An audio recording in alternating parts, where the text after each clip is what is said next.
One of my very favorite Dreamcast games of all time has got to be Marvel vs. Capcom II. This game has eaten up so many thousands of hours of my life, and honestly, I just respect the fact that it has so many 52 crazy characters that are so well balanced, it's got so much wackiness to it, but also, this extends to the entire franchise of Marvel vs. Capcom. And I always said, if they ever sold an arcade cabinet of it, I would buy it no matter the price. And I did that. I purchased the new Arcade1up, despite the fact that it costs $600. This thing is crazy expensive. I sleep on a $100 bed. I mean, I am a guy who is pretty cheap, but I bought this just because I was so morbidly curious as to how good of a product this could actually be.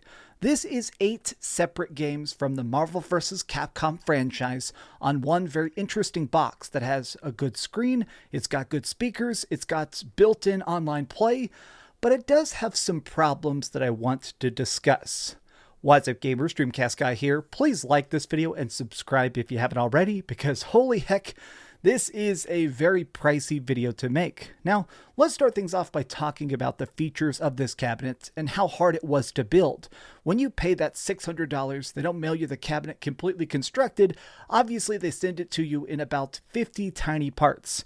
I will admit, the construction of this was actually much more complicated than I thought it was going to be. It comes in a bunch of itty-bitty little pieces. The entirety of building it took me about 90 minutes, and a lot of that was just searching for parts. If you're looking for part H or a bag of G screws or something like that, just getting all these little meticulous bits, gluing them together, and making sure that it is one big, entirely great, complete piece.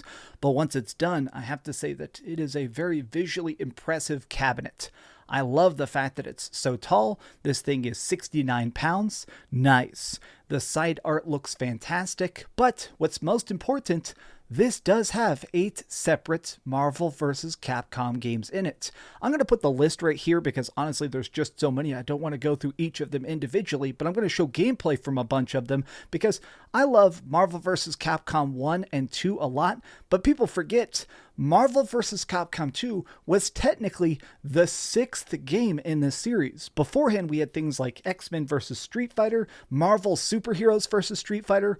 All of these games actually look and play so great. I really kind of enjoyed going through these games one by one in reverse order, with the newest games being first and going to the oldest games and seeing how the balance slowly changed, how the games got bigger, more intricate, obviously much larger rosters, but also how the combos and balancing kind of changed. Now, I do want to make a quick note here that these are just the arcade versions of these. They're not the console ports. So in a lot of ways, they do look and play better than some of the versions you've probably seen in the past. And additionally, this does have the arcade options. Before you go into the cabinet itself, before you actually go and play the game, you have the ability to pull up these special secret menus that did exist in the arcade versions for the people who owned the arcade, so you can turn up the difficulty, change the speed, stuff like that. It's cool that this exists, but honestly, the most intriguing feature, and the reason I bought this for such a high price,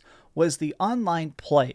So when you boot this thing up, it has an option to connect it to your Wi-Fi. And once you do this, it installs like a teeny tiny update patch to the game itself, and then you can play a lot of these games over the internet. The way this works is that when you select a game, you have the choice of playing it with local multiplayer, just the standard version where you and somebody else standing at the same cabinet can fight against each other, or by online play, where you essentially make a private lobby to fight somebody else.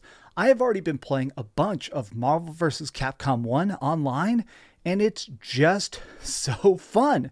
Now, part of it's fun because I'm really good at these games and I've been grinding people into the pavement. It also has these online leaderboards to compare your rankings of win-loss ratios. It's really, really cool that this even exists as a feature. This is the kind of stuff I like in the future, which is extra, just little details that enhance the classic games we love. As I record this video, it is currently October 17th, and for some reason, there still is not online play specifically for Marvel vs. Capcom 2, and I don't know why. There also aren't any like online leaderboards for it yet. Maybe they're still working on that, but as it currently stands, just getting a chance to play even things like Children of the Atom or Marvel superheroes on the online servers has been very, very smooth. Now, keep in mind, I do have very, very fast internet, so maybe that helps, but it seemed like every connection has been liquidy smooth. I've had no lag, I've had no frame stutters, I've had no problems. It's been such a seamless experience. It feels exactly like being able to sit there at an arcade cabinet and beat up a friend. But speaking of beating up, let's talk about the durability of this console itself. How big and how strong is this arcade cabinet? The wood does seem pretty high caliber. Being 69 pounds, it's definitely pretty thick. The insides are completely hollow for the most part. I mean, it's not like there's programs and wires. The thing when you hook it up, all the guts, the mother brain is actually inside the place where you're pushing buttons. That's where all the programming is at. You pretty much just plug it into the screen and plug it into the speakers and it's good to go. But I have to say that everything feels incredibly tough. The day after I built this, we were having a big house party and a bunch of my friends got very, very drunk and they beat the hell out of those joysticks to the point in which it actually got me a little bit upset because obviously I paid $600 for it, but it was fine. I mean, these people, drunk morons, were punching this thing practically and it was fine. So, I mean, I don't know if that's a good thing or a bad thing. Maybe I need friends that are a little bit more respectful of my things. I'm talking about you, Liz, but I still think it's great that this actually managed to be such a well-built machine, especially because obviously I'm hopefully going to be playing this for many, many years to come, especially with those online brackets. I'm going to keep wanting to get better and better at it. Another complaint I have, though, is that I am obviously 6 feet tall. I'm a pretty big dude, you know, slightly above average height. And when I was playing this, it did feel like the arcade cabinet, even with the riser underneath it, it feels very, very low to the floor. Like I did feel like I had my arms at absolute arm's length to press the buttons, which is obviously very, very uncomfortable. This thing is meant to be played seated. You're supposed to like pull up a kitchen chair or a gamer chair and play at the arcade cabinet, which to me just doesn't feel the best. I like being able to stand up at arcade cabinets. That's the way it was in arcades when I was growing up. That's still the optimal way to play these. But with this, I guess because it is a slightly downscaled version of it, you unfortunately are forced to stay seated, or maybe if you have shorter friends, if you're a short king, this thing is probably going to be okay for you. I do also think that because it's optimized for seated play, the speakers at the top of the console are a little bit strangely placed. They're made to be aimed downward towards you. So if you're standing and playing this, all the music kind of sounds like if you're behind a TV that's on. It has that weird, very slightly muffled tint to it that is a bit strange. Now, on the topic of music, what's interesting is there is a big volume knob on the front of the console, so you can turn the music up or down, but it also has a headphone jack, which I find to be pretty cool because I do really like the music. Obviously, I Want to Take You for a Ride is a classic. It's cool that you can play this if your friends are trying to sleep in or something. It's cool that you can put on headphones and still, enjoy the great soundtracks that made these games so fun. It's a pretty dang good package, but that price tag is still a big detriment. 8 games, all of which run great. The screen is fantastic. The visuals are fantastic. It's just still the fact that $600 is a lot of freaking money. $600 is more than I pay in rent a month. So actually paying that much for an arcade cabinet, it's got to be a very, very special item to you. If you love Marvel vs. Capcom, if you've always wanted that arcade experience at home, I do think this is the best way to get it. It's still just a matter of saving up and paying such a high price.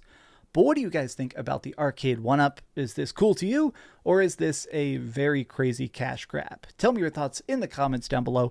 Please like the video and subscribe if you haven't already, and also keep dreaming. Thanks so much for watching that video. If you want to see something else, you can always click this link to see what I put up last, or, subscribe and see what's coming up next. Also, I promise that whatever I do, it'll try not to suck.